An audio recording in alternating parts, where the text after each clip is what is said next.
Well, good morning, everyone. My name is Cathy Carver. I'm a physical therapist at UAB Hospital Spain Rehab Center in Birmingham, Alabama, in the United States.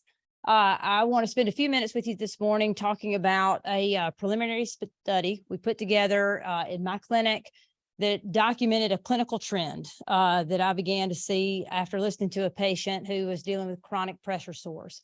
Up front, I am full steam clinician, not researcher, but I do know when I see something happening more than once that there's got to be a way that we can document the trend.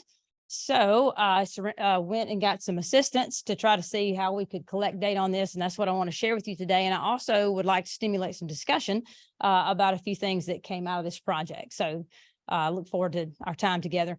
I specifically want to thank these individuals at our institution, especially Dr. Rachel Cowan, who helped me set this up and who guided me very well, spent time with me in our clinic and tried to help set up this so that it is a clinical based run data collection that it was not something separate. It went into the flow of our clinical work. So I really appreciate her work here.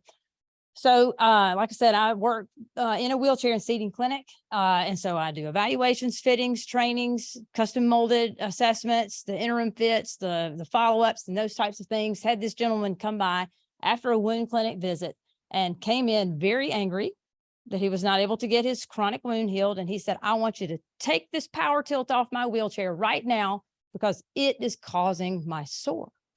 And I was like, excuse me, sir. I'm really sorry about your wound, and I'm really sorry that you're having difficulty healing it. However, these very smart people that I've been listening to at the International Seating Symposiums for the last 25 years have told me that the clinical practice guidelines tell me to tell you, you should tilt and you should recline. How often, everyone? Help me out. Come on, we're friends now. Every 15 to 30 minutes for how long? 2 minutes, right? Okay. So I was like, okay, well, I hear you. Okay, I'll pressure map. All right, let's do the thing. So I pressure mapped him, and I'll show you a video of another lady in a minute that it totally cramped my brain. So I want to show you the video that this is not him, but it is after talking with him, the next 25 plus, almost actually 40 something people that we got informed consent on look just like this. So let's watch her. This will take about 90 seconds of your time. So, oh, it's not on right there. Okay. It's on my computer, but it's not there. Let's see. This was going to be the dramatic effect I was planning for. Yeah. If it's why they're going to take him the big thoughts. Maybe. If we don't get to see it now. Maybe. Oh, there we go. Drama. Okay, here we go. Let me start over. This is what totally changed what I was doing. And we're not doing volume. So she's sitting upright in her power wheelchair. I had the pressure mapping system. We used the body track light set up for her. I said, okay, let's go into full tilt. And if you'll look on your left, the image on your left is the one we were asking her to watch. Dispersion index, peak pressure, coefficient of variance, surface area is all what's being tracked. I'm a clinician. I look at the colors. I look at the numbers like you all do. Those numbers went up. So, okay, let's go into full recline. This lady has a spinal cord injury. Most of the people we saw through this study were spinal cord injured.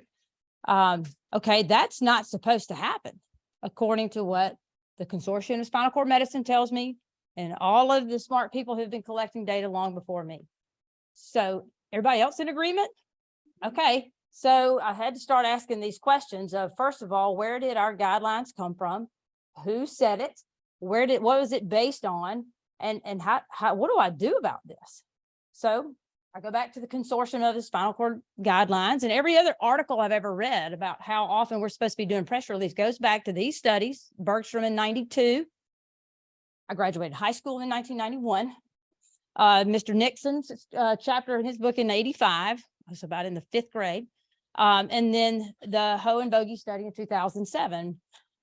The thing that bothered me the most, and I'm going to move through this as quick as I can, it only gave me 20 minutes, was the Bergstrom study is the one that most quoted That was a study looking at 200 residents in a long-term care facility. They looked at dietary intake, nutrition intake, and one other thing that had nothing to do with sitting in a wheelchair. How often should we do pressure relief? But that's the study that's getting quoted that we're basing these decisions on. And the evidence that they give in the Consortium of Spinal Cord Medicine, now second edition, is all based on weak evidence, case studies, or they cannot give it that level 1. They're either level 5 or an NA outside. So as a clinician, I'm like, okay, I'm really trusting you guys if I'm given the right information.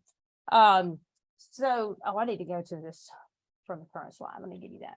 I can do better than that. Okay, there we go. So if we're going to tell wheelchair users to move every 30 minutes for 2 minutes, I'm asking, okay, how often do able-bodied people move? Let's start back with those who have not been injured, do not have secondary problems, and can actually feel things. And I went and found this study from 2007 that they put able-bodied people seated in a wheelchair and watched their movements, and they moved 15 degrees every 3 to 15 minutes, and 8 degrees every 2 to 4, 6 to 8 minutes in the frontal sagittal planes, respectively. That's a lot less than every 30 minutes. And those people didn't have any problems. Oh, my logical brain, let's go. I wonder if we should be telling people in wheelchairs to move a lot more often. Well, so I go back, okay, what am I still going to do about the people that are in these power wheelchairs that when they tilt and recline, their pressures go up? So I walk around this lady, and I walk around and I'm looking while they're tilting and reclining, going, what could possibly be happening? I watched the tilt and recline and I wondered, oh my goodness, is it the people who have the longer trunks and the bigger, what do we call them in our day? It's probably not appropriate now, but the quad bellies. What's happening with that belly? And it would tilt and then stop over the pelvis as the full tilt and recline happened. I'm like, wait a minute. Do we now have a gravity thing through the belly, through the pelvis that could be causing that? Because it doesn't keep going because the diaphragm stopped it. So I was like, oh boy, now how do I as a clinician try to document this? So I kept observing, kept pressure mapping, and it kept going, 43 plus more now people in a row with this trend. So I go asking all the PhD people I can find, how do I document this? And it took us a while to get there, to decide what our aims were and to decide how to collect this data. So these were my questions, and due to time, I'm going to let you read those. And then I'm going to move through them, and I'm going to address each one as we go. So we set up this protocol. We do have IRB approval. We did develop informed consent, inclusion, exclusion criteria. The big picture is you were included in this study if you were a power wheelchair user, you had tilt and recline on your wheelchair, you were medically stable, you did not have a wound vac or any other bulky item on your backside that would distort our data. And so those people were included. I'll show you the data collection tool we use. We use the Body Track Lite. And then I had some help running these statistics because I'm a clinician. Is everybody good with that? Sole clinician. Okay. The teamwork, it just continues. So this was the tool, and it took us about, honestly, a couple of years to develop this, to what was going to be a way within my clinical flow that I could collect this info and it wouldn't slow things down. It wouldn't be something separate and it wouldn't get bogged down. So I highlight for you the full tilt and recline and the preferred upright, because we wanted to know where people really sit.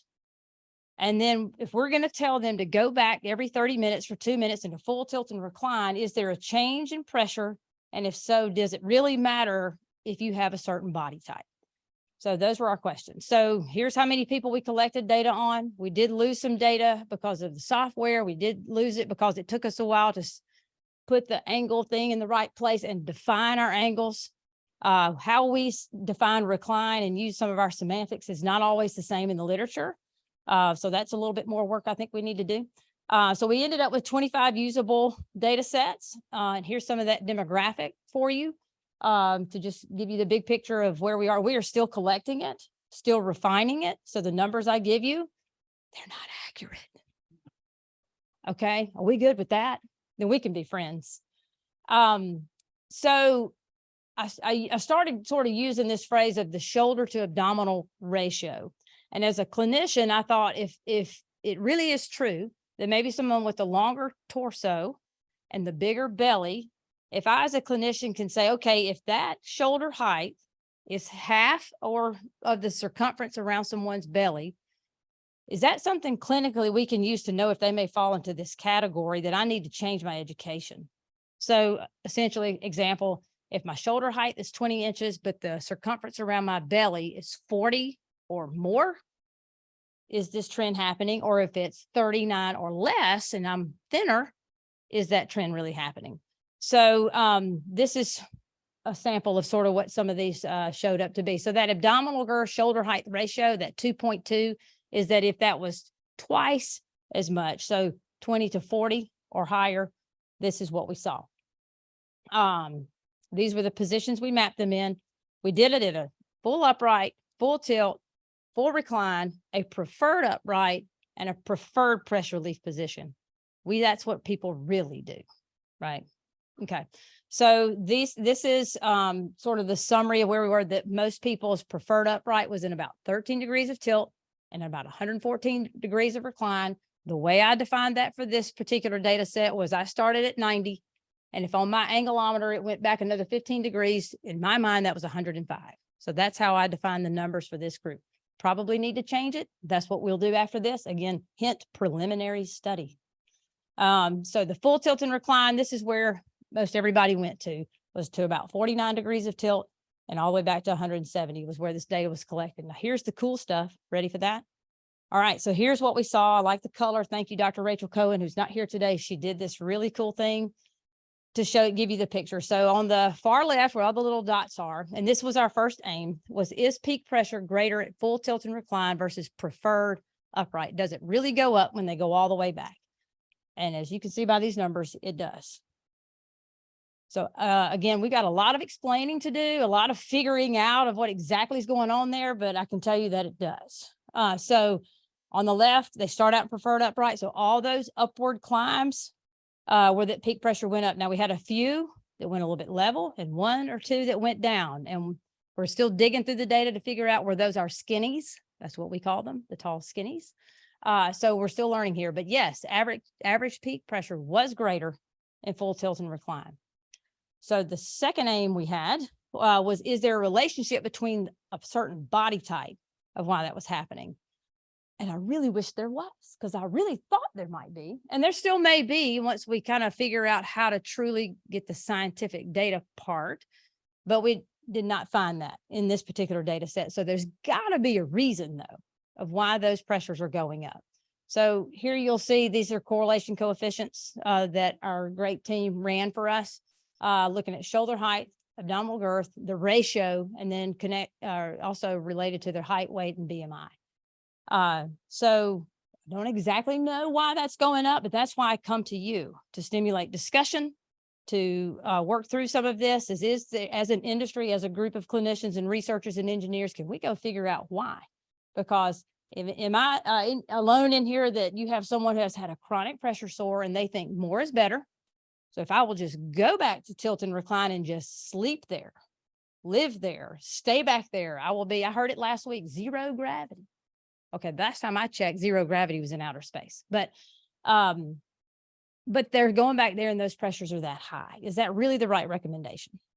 So we got some more work to do, but I wanted to show you a couple of still shot pictures here. So on the left side for you is a preferred upright. There's a still shot picture of an individual who went into full tilt and recline. And then I think this is kind of a neat picture here. And this individual was 27 years old. She had spina bifida. She had a stage 4 on her left IT and had been there for about 2 years, and she's pending surgery. Her shoulder height was 20 inches and around her abdomen was 40. She was 5'1" and weighed 118 pounds. So that clinical tool I was trying to think of, would this be useful? That shoulder height and around the abdomen, can we potentially use, I called it the SHAR, the shoulder to abdominal ratio. You all heard it here, right? Okay. And I'll tell you right now, I do not want credit for that. I want you to take that and see if it's real. So are clinicians in the room, anybody going back to clinic on Monday besides me? Will you try it? Will you tilt and recline people and measure their shoulder height and their abdominal girth and tell me if you see it? And you can use that. That's all good. Yes, please check it. But this is an image of those two is superimposed on each other. So you can see the translation of the pressure that goes from the preferred upright to the tilt and recline. It does move, which made this preliminary study messy and difficult because it's very difficult to follow the ITs in the sacrum through those motions of power, tilt, and recline and really identify where they are in that motion. So we had some limitations. Obviously, it's really hard to quantify those positions because the pelvis moves. There are obviously a lot of confounding factors we could not control for. And that's what makes true clinical research and observing trends difficult to do because of all the confounding factors.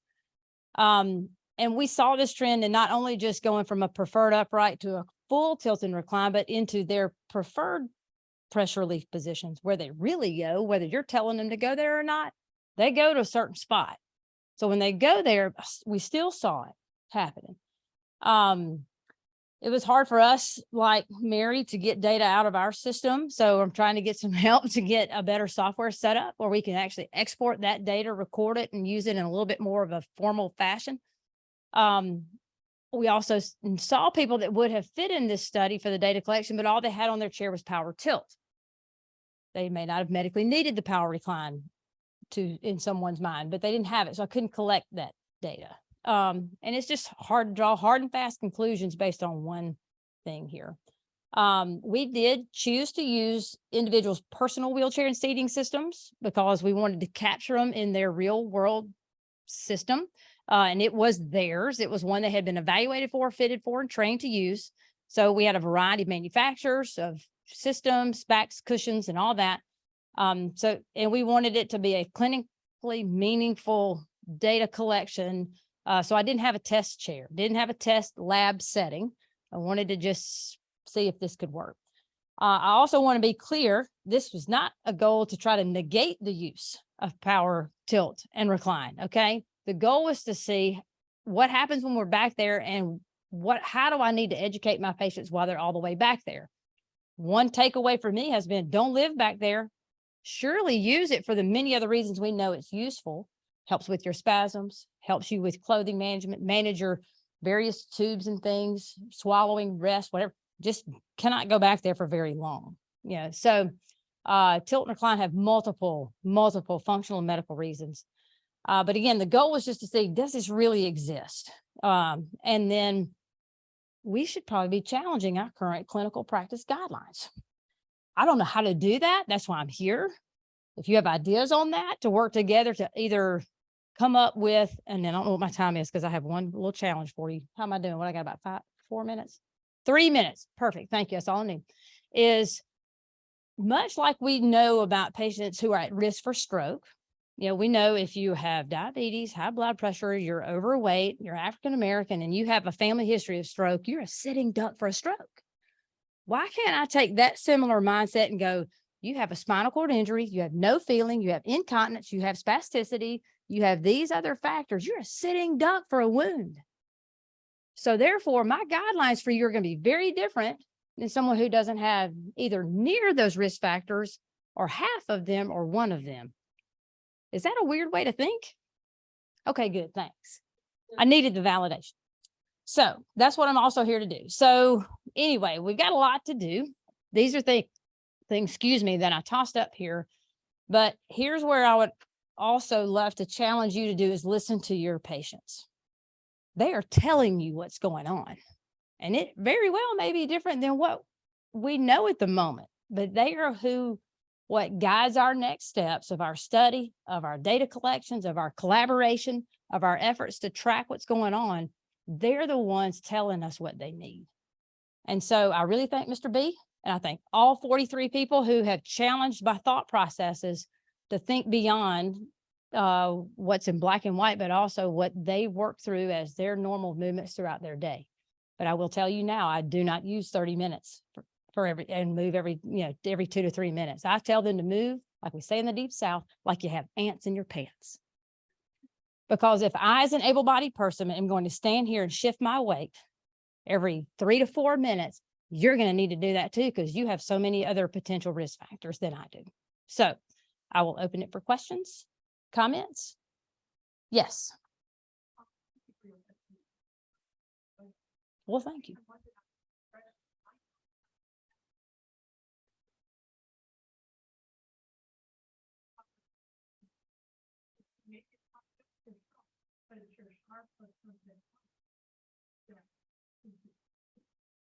I'm confident it is something else.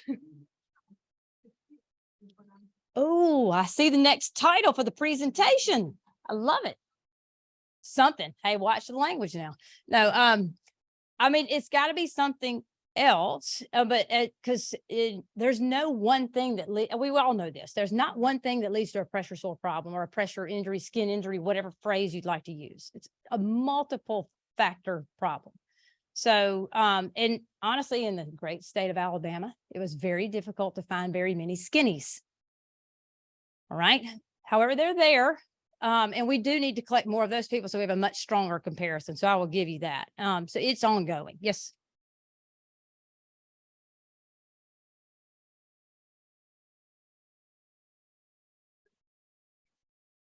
Well, I think that's a possible down the road thing. What I mainly wanted to do is if a clinician thought this was the best setup for you, your power chair with the back, the cushion, the electronics, the footrest, the thigh guides, all the things, I'm trusting that you're what you need to be in. If it's a gel, air, foam, hybrid versions, custom, all the things, that's what met your needs for postural support, pressure relief, all that. So that's kind of a baseline understanding. So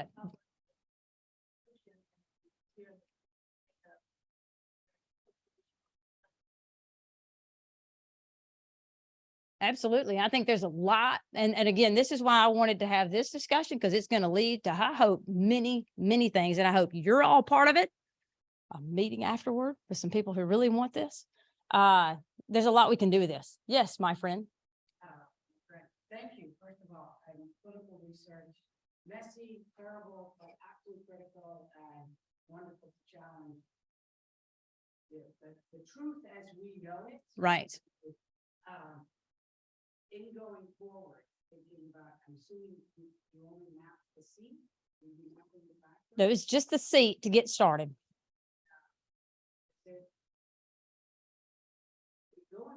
It's going someplace. It is. Given the gravity plus birth. Yes. Oh, what a great title too. Is one of the things in terms of the fault tilt and then open up. I wonder if you just need a little tilt to reduce the shear, and then really the emphasis is in the full recline. Mm-hmm. I think there's well, and I think that's the key point, is distributing over the broader surface areas. And despite whether what we saw in that video was over a bony prominence or not, it's still high. You put your hand under the Yes, yeah, absolutely. We did. And it may or may not have been bony, but there's still an area of high peak pressure. So what is the risk factor it being over soft tissue? Do I still want to risk even that area breaking down if they're staying back there for extended periods of time? So those are just questions that continue to flow as my brain cramps over this. Because again, you know, if the weight is supposed to go from your seat to your back, right? And that's what we teach. That's what we learned. That's what they tell us. It doesn't all go. It goes somewhere. Where is it going and why? And is that a problem? Yes, absolutely. And but that's right. That's exactly right. So again, this is presented to us as a community to make us think, I think, beyond what we've just believed. And do we need to now take, though, what was great work, and I don't want to discount it all, the work that the consortium has done and what others have done and recommending to us, but let's go now to another step and think about how this is impacting people in the real world, out of our clinical, situations, and say, do we need to educate a little bit more in a little bit different way as we figure out what's going on under that?